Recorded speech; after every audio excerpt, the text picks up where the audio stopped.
SSC GD में best 20 question जो पूछे जाएंगे बहुत ही इम्पोर्टेंट है, उसे हम देखते हैं। क्वेश्चन नंबर फर्स्ट है कि यदि समान ब्याज दर पर 2 वर्षों में साधारण ब्याज पर 42 रुपये और चक्रवृद्धि ब्याज 51 रुपये, तो मूलधन क्या है। तो इसको देखिए, सबसे बेस्ट तरीका ट्री मेथड से करने का। पहले मैं समझा देता हूँ ट्री मेथड क्या होता है। जैसे प्रिंसिपल है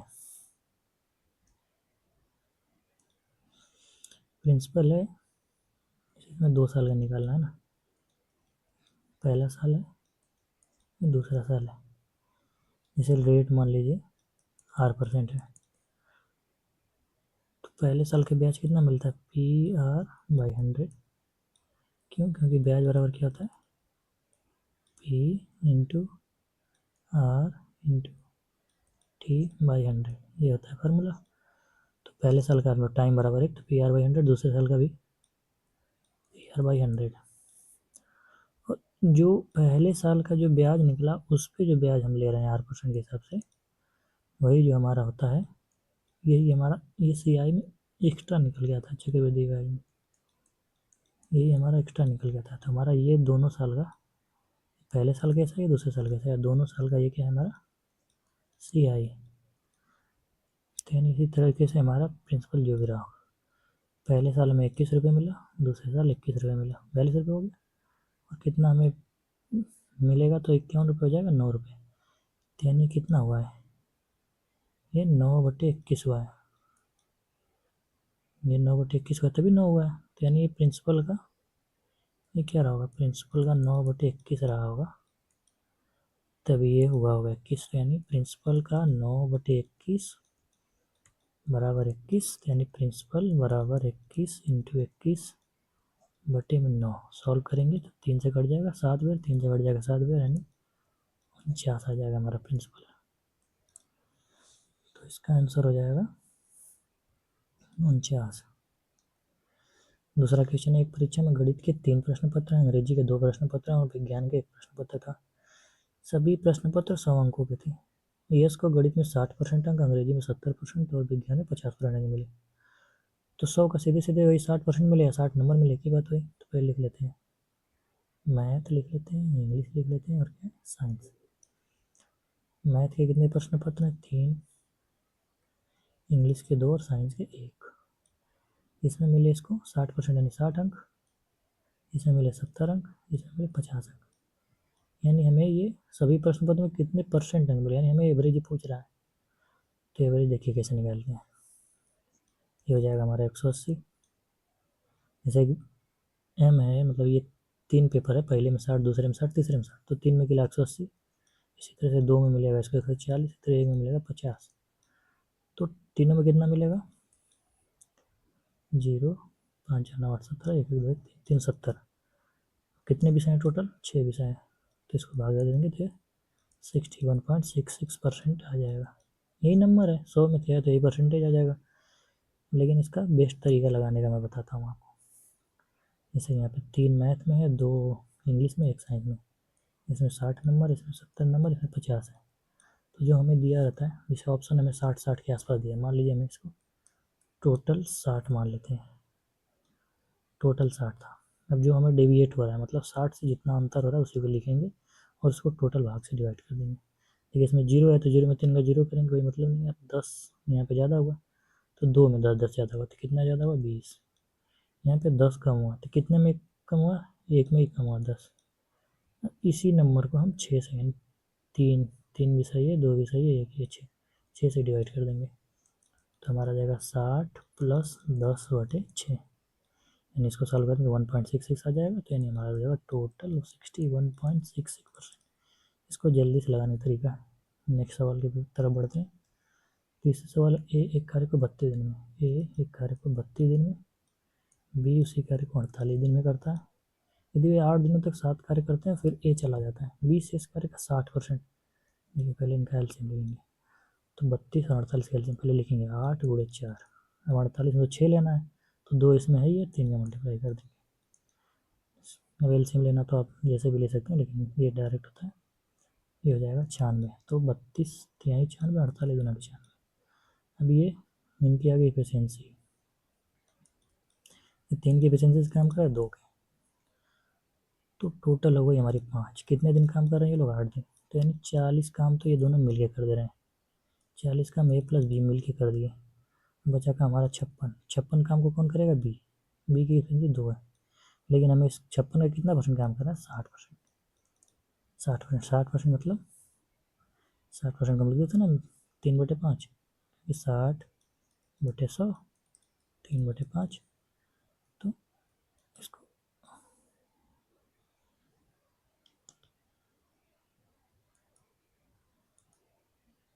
इसकी जगह हम 3/5 लिखते हैं। 2 से कट जाएगा, कितना हो जाएगा? 28, यानी 28 या 84/5, यानी 16/85, 4 84/5 दिन आ जाएगा आंसर, यानी हमारा ये आंसर हो जाएगा। नेक्स्ट सवाल, एक बेईमान दुकानदार अपने सामान को क्रय मूल्य पर बेचने का वादा करता है, हालांकि वह एक ऐसे वजन का प्रयोग करता है जिसका वास्तविक वजन उस पर लिखे गए वजन से 46% कम है। कितना कम है? 46%। तो उसका लाभ पूछा है। तो जाहिर सी बात है कि मान लीजिए वो 46% कम का यूज कर रहा है। मान लीजिए 100 ग्राम है, वो 46 ग्राम ही दे रहा है, यानी 46 ग्राम ही बेच रहा है, लेकिन सीपी पे बेच रहा है। तो यानी जो इसने 54 ग्राम मारा, वो 54 ग्राम का जो इसने रख लिया अपने पास, इसको प्रॉफिट हुआ। यानी 46 को ही कितना बना के बेच दे रहा है? किलो भैया यही 100 ग्राम है, तो यहाँ पे इसको कितना प्रॉफिट हो रहा है? 54 रुपये का। 54 रुपये का प्रॉफिट कितने पे हो रहा है? 46% कम है ना, ये तो 46% कम है।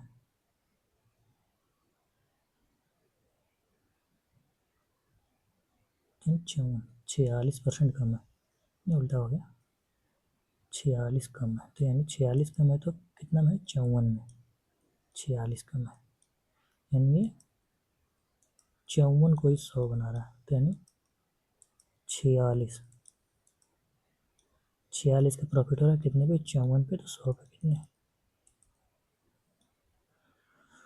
तो देखिए ये हो जाएगा हमारा 27, इधर हो जाएगा 23, आंसर हो जाएगा 2300/27। इसको हम 2327 से भागा कर लेंगे, जो आंसर आएगा वही होगा। तब देखिए इसको हम जल्दी लगाते हैं। कैसे? सवाल तो लगा लेंगे, जल्दी लगाना हमें, क्योंकि पेपर बहुत कम समय का होता है। तब जल्दी लगाना यानी हमें ऊपर जीरो लाना है। देखिए पहले ऑप्शन में 7 के 6 का करेंगे 42 और 42, 2 में 6 जोड़ेंगे 8, इसका डिजिट क्या जाएगा? 8 आ जाएगा। 7×4 = 28, 5 × 33, इसका 3 आ जा रहा है। 7×5 = 35, 45, इसका 0 आ जा रहा है। इसका कितना आ रहा है? 7×7 = 49, 9 आ जा रहा है। तो हमें कितना लाना है? जीरो। जीरो किसमें? इसी में, यही आंसर आ जाएगा। नेक्स्ट में जाते हैं। दो संख्याएं 4:9 के अनुपात में, यदि उनके बीच मध्यानुपाती 24 है, तो दोनों संख्याओं के बीच धनात्मक अंतर है। मध्यानुपाती, जैसे एक संख्या ए है, मान लीजिए एक संख्या बी है, तो मध्यानुपाती क्या होता है? का जो है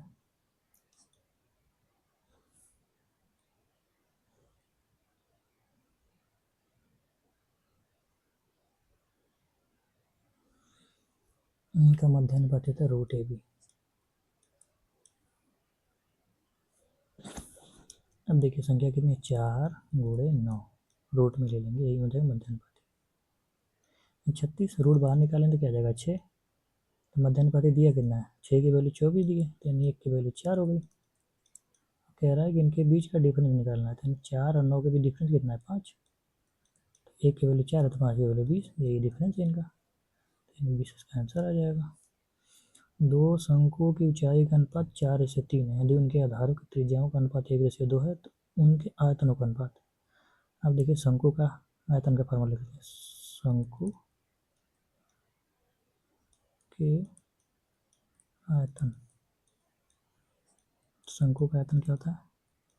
1/3πr²h, यानी जो होता है आर के स्क्वायर पर डिपेंड करता है, एच के वैल्यू पर डिपेंड करता है उसकी वैल्यू। यानी ऊंचाई कितनी है? हाइट कितनी है? 4:3, और रेडियस कितना है? 1:2। तो हमें क्या करना है? आर का स्क्वायर करना है इंटू एच में मल्टीप्लाई करना है। तो 1 का स्क्वायर 1 इंटू 4, 2 का स्क्वायर 4 इंटू 3 यानी 12, यानी वॉल्यूम का रेशियो क्या आ जाएगा? 1:3, 1:3, ये हमारा आंसर हो जाएगा। नेक्स्ट क्वेश्चन पे चलते हैं। एक आदमी कोलकाता से अहमदाबाद 9 किलोमीटर प्रति घंटा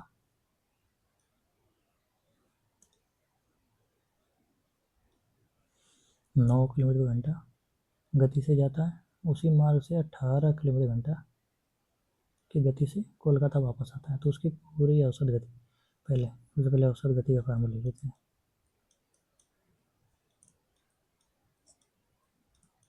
औसत गति बराबर क्या होता है, कुल दूरी बटे में कुल समय।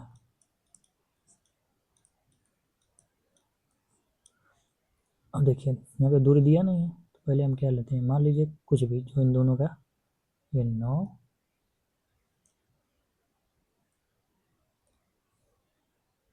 ये 9 यानी ये 9 किलोमीटर है और ये 18, इनका एलसीएम कितना होगा 18, यानी हम मान लेते हैं टोटल दूरी 18 चलिए इसमें, ये 18 गया 18 वापस आया, तो टोटल दूरी हो जाएगी 18 गया कितने की स्पीड से 9 की स्पीड से, फिर 18 दूरी आया कितने 9 की स्पीड से, यानी हमारा टाइम निकाल लेंगे, क्योंकि स्पीड इक्वल टू क्या होता है डिस्टेंस अपन टाइम, तो टाइम बराबर आ जाएगा डिस्टेंस अपन स्पीड, तो यहाँ पर टाइम निकाल लिया, तो 18 हो जाएगा 36, 9 दूनी की 18, यानी ये 18 स्पीड है ना प्लस 1, तो यानी 3, 36/3 यानी 12, हमारी एवरेज स्पीड नहीं 12, लेकिन जब दो स्पीड दिया हो V1 स्पीड और V2, तो इसका डायरेक्ट फार्मूला होता है, डायरेक्ट फार्मूला होता है एवरेज का 2 इंटू V1 V2 बटे में V1 प्लस V2। अब रख लेते हैं 2 गुणे 18 गुणे 9 बटे में 18 प्लस 9 कितना आएगा 27, 9 3 27, 3 6 18, इससे भी 12 आ गया। ये तो जब 2 दिया है तब, लेकिन बाकी ये चीज़ें जो होती हैं, ये जैसे कुछ भी 3 दे दिया 4 दे दिया, जैसे 9 दे दी 9 देता था, दूसरी वैल्यू 18 देता, तीसरी मान लेता था कि 24, ये दूरी, तो तब एवरेज स्पीड निकाली, तो हमें दिक्कत हो जाती है इस पर 2 दिया तो आराम से लग गया, लेकिन इस पर ऐसे तो इसको तुरंत लग जाता। नेक्स्ट सवाल है 210 मीटर और 140 मीटर लंबी दो ट्रेनें क्रमशः 80 किलोमीटर प्रति घंटा और 150 किलोमीटर प्रति घंटा की गति से एक ही दिशा में चल रही है। यहाँ पे नोटिस करना है, एक ही दिशा, अगर दिया होगा एक ही दिशा, एक ही दिशा, तो और दिया होगा विपरीत दिशा, तो विपरीत दिशा दिया, एक ही दिशा दिया है तो स्पीड माइनस करते हैं, विपरीत दिशा दिया हो तो प्लस करते हैं। ये विपरीत दिशा की जगह ये भी दे सकता है कि एक दूसरे की ओर चल रही हैं, एक दूसरे की ओर चल रही हैं, तब स्पीड को प्लस करते हैं। अब देखिए तो कितना समय लगेगा, जैसे 210 मीटर है, दूसरी ट्रेन है 140 मीटर, तो क्या एक ही दिशा में, क्या बना माइनस, तो 150 और 70 की स्पीड से, यानी ये हमारी कितने में आया, ये तो हमारा दिया है मीटर में, ये दिया है किलोमीटर प्रति घंटा में, तो हम यूनिट बदल लेंगे। अब यहाँ पे लिख लेते हैं किलोमीटर प्रति घंटा से हमें कहाँ जाना है मीटर प्रति सेकेंड में, तो हम किलोमीटर प्रति घंटा वाले वैल्यू 5/18 का मल्टीप्लाई कर देते हैं, तो हमारा ये मीटर प्रति सेकेंड में निकल के आ जाता है। तो यानी हम 70 में क्या करेंगे 5/18 से मल्टीप्लाई कर देंगे, अभी हमारा ह्यूज कितना जाएगा 210 प्लस 140 हो जाएगा 350 बटे में 70 गुणे 5, नीचे 18 तो ऊपर चला जाएगा 18, तो ये इससे कट जाएगा, टोटल हमारी आ जाएगी 18 सेकेंड। लेकिन हमसे 18 सेकेंड दिया नहीं, हमसे पूछा गया मिनट में आंसर, तो 18 को 60 से भागा दे देंगे, हमारा मिनट में आ जाएगा, यानी 6×3 = 18, 6 से कट जाएगा 3 बार में, नीचे 10 है तो 0.3 मिनट, यही आंसर आ जाएगा हमारा। ये रहा। नेक्स्ट क्वेश्चन चलते हैं। दो ट्रेनें जिसमें से प्रत्येक की लंबाई 180 मीटर है, समांतर पटरियों पर 50 किलोमीटर और 70 किलोमीटर घंटा की गति से एक दूसरे की ओर बढ़, यहाँ देखिए एक दूसरे की ओर लिखा है, तो विपरीत या तो एक दूसरे की ओर, तो एक दूसरे का मतलब यानी एक ट्रेन इधर से आ रही है दूसरी ट्रेन इधर से आ रही है, तो यानी इसमें स्पीड ऐड हो जाएगा, प्रत्येक की लंबाई 180 यानी एक 180 उसकी भी है दूसरे वाले की भी 180 है, अब स्पीड ऐड हो जाएगी, यानी पहले 70 और 50 यानी 120 की स्पीड से जाएंगे। और इसको ये भी किलोमीटर घंटे घंटा में, तो इसका 5/18 में कर देंगे। ऊपर आ जाएगा 360, नीचे हो जाएगा 120 गुणे 5/18, यानी 18 ऊपर चला जाएगा, इससे कट जाएगा 3 बार में, तो 18×3 = 54/5। हमें क्या करना है, दोनों तरफ 2 का मल्टीप्लाई कर देते हैं, ताकि नीचे हमें 10 से दशमलव लगाना होगा बस। 54 हो जाएगा 108, यानी नीचे 10 हो जाएगा, तो 10.8, यही आंसर आ जाएगा। विपुल 5400 रुपये, विजय 9400 रुपये समान साधारण ब्याज दर से निवेश करते हैं। 5 वर्षों के अंत में विजय को विपुल 840 रुपये अधिक ब्याज मिलता है, तो प्रतिवर्ष ब्याज दर प्रतिशत याद करें। देखिए सीधे इंटरेस्ट फार्मूला क्या होता है, बस सिंपल फार्मूला PRT/100, इसी में सब सवाल लग जाएगी इसमें। अब देखिए जो सबसे ज़्यादा लिया है 9400 और ये 5400, 9400 पे ज़्यादा ब्याज मिलेगा, 5400 पे कम मिलेगा, तो यानी 9400 रुपया है प्रिंसिपल। रेट कितना है नहीं दिया, हमें ये निकालना है। टाइम दिया है 5 साल, बटे 100 माइनस करेंगे कितना, 5400 रुपये। हाँ रेट दोनों बराबर है, ये भी टाइम 5 साल लिया है, बटे 100, यही अंतर कितना आ रहा है 840 रुपये का, ये आ रहा है। तो देखिए ये 0 से 0 कट जाएगा, ये भी 0 से 0 कट चला जाएगा, तो आ जाएगा ये 94R माइनस 54। हाँ अब देखिए 5 का मल्टीप्लाई करते, फिर यहाँ से 5 घटा दे, तो हम डायरेक्ट यहाँ पे 5 ले जाके इधर भागा कर देंगे, यानी 840/5 कर देंगे, तो आ जाएगा हमारा 94 में से 54 जाएगा 40R, 5 का 5, 3 5 36, 5/40, यानी हमारा R बराबर आ जाएगा 168/40। 4 से घटा देते हैं, 4 चौके 16, 4 दूनी के 8, नीचे 10 है तो पॉइंट लगा देंगे, 6/2%, यही हमारा आ जाएगा रेट। नेक्स्ट क्वेश्चन चलते हैं। पेट्रोल के मूल्य में 85% वृद्धि होती है, इसकी खपत को कितने परसेंट कम किया जाना चाहिए ताकि उस पर व्यय केवल 48% ही बढ़े। यानी हमें क्या करना है, पेट्रोल की कीमत को 80% बढ़ाना है, यानी 100 रुपये था 85% बढ़ाना है, तो 85% बढ़ के कितना हो जाएगा 185 रुपये। लेकिन हमें खपत को केवल 48% ही बढ़ाना है, यानी हमें 100 से केवल 148 करना है, तो हमें 185 से 48 कम 148 लाना है, तो हमें कितने की अंतर लाना पड़ेगा, 15 में से हट जाएगा 7, 4 में से 7 में से चल जाती है, यानी हमें 37% की कमी लानी पड़ेगी, किस पे 185 पे। 100 से पहले 185 के हमें लाना कितना 148 में, तो 37 की कमी आ रही है कितने पे, इस पे कमी करनी है हमें 185 पे, तो परसेंटेज निकालना 100 को मल्टीप्लाई कर देंगे, 5 बार में चला जाएगा 20%, यानी हमें 20% ही खपत की कमी करनी पड़ेगी, इससे 48% ही अंतर जाएगा। एक संख्या को पहले 15% घटाया जाता है, फिर 20% बढ़ाया जाता है, इस प्रकार प्राप्त संख्या मूल संख्या से 78 अधिक है, तो मूल संख्या क्या है, पहले संख्या कितनी है 100, इसको 15% घटाया जाता है तो कितनी हो जाएगी 85। अगर 85 को फिर इसको 20% बढ़ाया जाता है, कितना 20% बढ़ाया जाता है, तो 20% मतलब कितना 1/5, यानी संख्या 5 से क्या की जाती है 6 की जाती है, यानी 85 को 6/5, यानी 102 हो जाएगी, 17 17 छः का 102। अब 100 से 102 हो गई, तो कह रहा है मूल संख्या से 78 अधिक है, लेकिन है तो 2, 2 बराबर 78, 1 बराबर 39, मूल संख्या हमारी 100 मानी थी हमने, तो दोनों तरफ 0 चिपका देंगे, ये हमारी मूल संख्या आ जाएगी। दो संख्याओं का मौसा 11 है और उनका योग 132 है, यदि दोनों संख्याएं 42 से बड़ी हैं तो दोनों संख्याओं के बीच का अंतर, हमें इस पर भी ध्यान रखना की पॉइंट है 42 से बड़ी। देखिए जैसे एक उदाहरण लेते हैं, मान लीजिए 8 और 36 का HCF कितना होगा, ये उदाहरण है, इस सवाल से कोई लेना देना नहीं है, इसे बता रहा हूँ।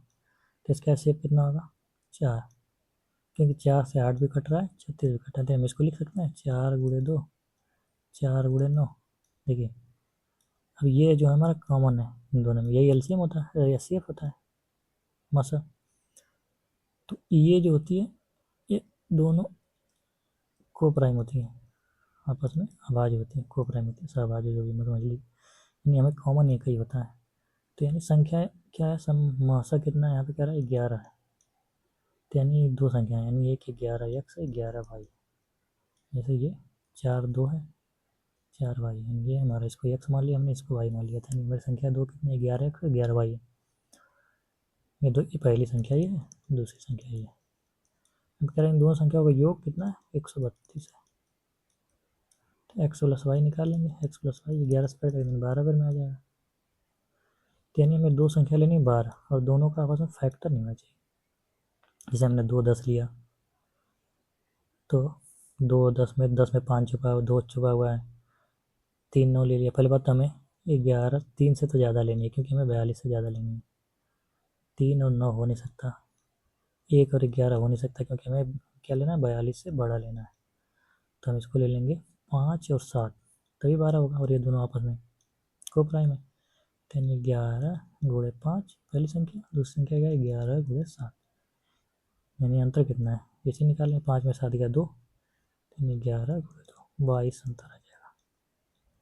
वैसे कुछ बच्चे क्या करेंगे, इसको लिखेंगे 55, फिर इसको लिखेंगे 77, फिर इसमें से इसको घटाएंगे। इसे 11 कॉमन है, 7 में से 5 घटा लिए 2, 22 आंसर आ जाएगा। पेट्रोल के मूल्य में पिछले सवाल जैसी थी वैसे सेम सवाल है। 60% वृद्धि होती है, खपत को कितने परसेंट कम किया जाना चाहिए, उस पर केवल 12%। पहले इसको अपने से लगाइए, फिर मैं बताता हूँ। 60% वृद्धि होती है, 100 था, इसको कितना कर दिया 160। खपत को हमें कितना करना है, केवल 112 ही करना है, यानी 12% ही बढ़ाना है। तो कितनी कमी करनी पड़ेगी, 48 की कमी करनी पड़ेगी। किस पे 160 पे, तो 100 पे कितने, 0 से 0 चला जाएगा, 16 3 48, यानी हमें केवल 30% ही कमी करनी पड़ेगी। ये हमारा आ जाएगा आंसर। अगले सवाल, एक दुकानदार के पास 7 सीमित त्रिज्या के गोलाकार लड्डू है, इसी सामग्री से 3.5 सीमित त्रिज्या के कितने लड्डू बनाए जा सकते हैं। अब लड्डू है गोला, गोला है ये, गोला मतलब आयतन है, इसमें मतलब पूरा लड्डू भरा है, ऐसे बूंदी बूंदी। अब इसे छोटे छोटे लड्डू बनाए जा सकते हैं। इसकी रेडियस कितनी है 7, इसकी रेडियस कितनी 3.5। आयतन दोनों का बराबर कर लेंगे। तो पहले यहाँ पर लिख लेते हैं गोले का आयतन,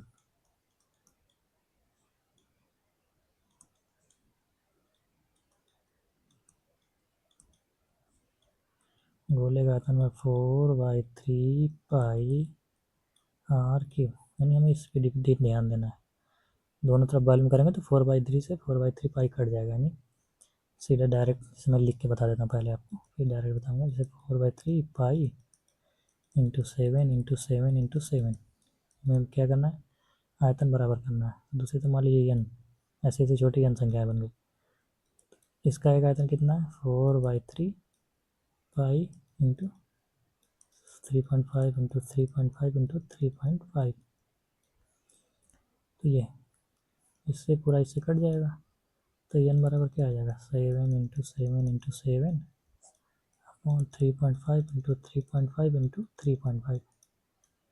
इससे कट जाएगा 2 बार में, इससे कट जाएगा 2 बार में से 2, यानी टोटल 8 लड्डू बन पाएंगे। जिस तरीके मैं इस पर कह रहा था कि दोनों तरफ ये कॉमन, हमें इस पर डिपेंड करना है। तो यानी हमें 7 का क्यूब बटे में 3.5 का क्यूब, यानी हमें ऐसे करना 7 बटे 3.5 का क्यूब, 2 का क्यूब यानी 8। हम डायरेक्ट लगा सकते हैं सवाल को। नेक्स्ट सवाल इधर बढ़ते हैं। दो रेलगाड़ियाँ विपरीत दिशाओं में 60 किलोमीटर प्रति घंटा और 110 किलोमीटर प्रति घंटा मैदान विपरीत दिशा में चल रही है, इसका ध्यान देना है। एक रेलगाड़ी की लंबाई 360 मीटर है, उसके द्वारा दूसरे पार करने में लगा समय 21 सेकेंड है। दूसरी रेलगाड़ी की लंबाई ज्ञात करें। पता है ये दोनों की लंबाई जोड़ना होता है। तो ट्रेन की लंबाई 360 है प्लस मान लीजिए उसकी लंबाई L है, और स्पीड इक्वल टू क्या होता है डिस्टेंस अपॉन टाइम। ये हो गया हमारा डिस्टेंस, टाइम कितना है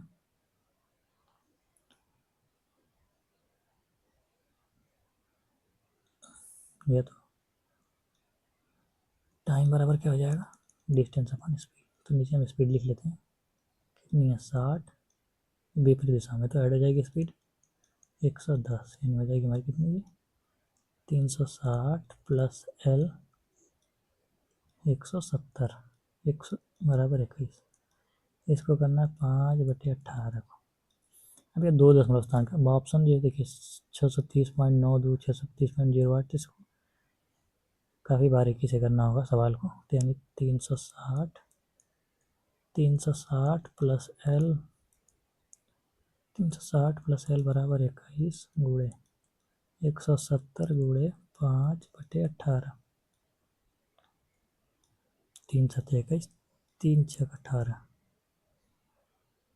अब 6 को इधर मल्टीप्लाई करें, 6 से 9 सुनना, 6 जाएगा 36, 36 18,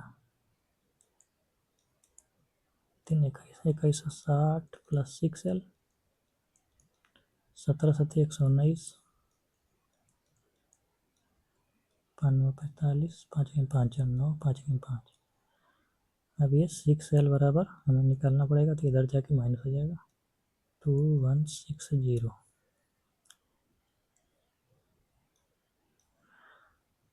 देखिए 0 में से 0 गया 0, 15 में से 6 गया 9, अब बचा 8 में से गया 7, 5 में से 2 गया 3। इसको हमें 6 से भागा देना है। इधर ये 6L है तो 6 जाके 36 बचा 1, 6 3 18 बचा 1, 6 का 6 बचा 4, 3.1.66 आएगा। यानी ये आंसर आ जाएगा हमारा पहला। 1 किलो में 150 आदमियों के लिए 85 दिन का भोजन प्रावधान था। 15 दिनों के बाद 25 आदमी किले से चले जाते हैं। शेष भोजन कितने दिनों तक चलेगा? इसे देखिए, पहले 150 आदमी खाएं 85 दिनों तक, ये टोटल हमारा भोजन हो गया। फिर क्या कह रहा है, 15 दिनों के बाद, 15 दिनों के बाद, पहले तो 150 आदमी तो 15 दिन तो खाएंगे ही खाना, क्योंकि 15 दिन में ख़त्म कर दिए। अब बचे कितने आदमी? 25 आदमी चले जाते हैं, तो बचे कितने? 125 आदमी। यही कितने दिनों तक खाएंगे, यही पूछा हमसे। मान लीजिए डी दिनों तक खाएंगे, तो हमारा सीधे सीधे घट जाएगा, यानी 150 गुणे इधर 85 कॉमन ले लेते हैं तो 85 70 बराबर 125 गुणे डी। इसे समझ लीजिए, ये 50 है, ये 85 इधर लाएंगे तो हमारा 150 कॉमन ले जाएगा, ये हो जाएगा 85 माइनस 15। तो हमने इसी को लिख दिया 150 गुणे 70। अब डी बराबर निकाल लेंगे, 25 बचे 125, 25 छका 150, 5 से घटा देंगे 14, तो डी बराबर 14 छक 84। यही आंसर आ जाएगा। ये ग्राहक 40% की छूट या 25 या 15% की 2 क्रमिक छूटों में किसी एक का चुनाव करने में असमर्थ था। दोनों की छूट में अंतर।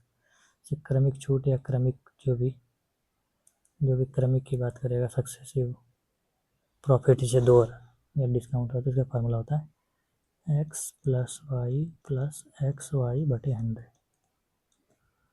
अगर ये प्रॉफिट है तो प्लस प्लस लिख देंगे, अगर डिस्काउंट है तो इसको माइनस माइनस, डिस्काउंट या लॉस है तो माइनस माइनस लिख देंगे। देखिए पहले 25% का डिस्काउंट है, फिर माइनस 15% का डिस्काउंट है, माइनस माइनस प्लस, यानी 25 गुणे 15 बटे 100। ये वैल्यू माइनस में आएगी। माइनस का मतलब ये है कि यानी डिस्काउंट दे रहा है या लॉस हो रहा है, यही तो चीज़ है, छूट दे रहा है। देखिए इसकी वैल्यू तो 40 हो गई, इधर भी 40 दिया है, तो जो अंतर आएगा हमारा यही तो अंतर है। ये अंतर पूछा है तो इसको निकाल लेते हैं।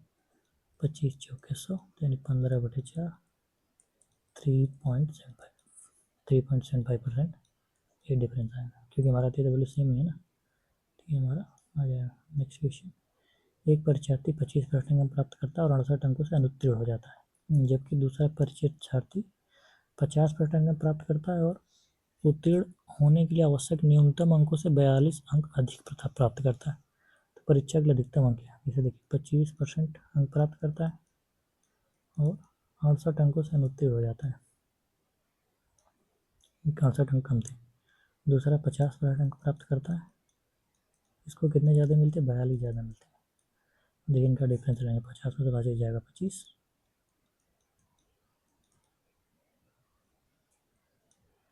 और 42 में से माइनस माइनस प्लस हो जाएगा ना, 42 माइनस माइनस 68 तो हो जाएगा 110। पूछा गया परीक्षा में अधिकतम अंक, अधिकतम कितना? 100% होता है, तो ये 25% है, इसमें 4 के मल्टीप्लाई कर देंगे तो ये भी आ जाएगा हमारा 100%। इसमें भी 4 के मल्टीप्लाई कर देंगे 440। टोटल 440 नंबर का पेपर रहा होगा। अब आगे क्वेश्चन चलते हैं। राजेश्वर एक कार्य को 12 दिनों में, विक्रम 6 दिनों में और टाइगर 15 दिनों में। राजेश्वर 12 दिनों में, विक्रम 6 दिनों में, टाइगर 15 दिनों में।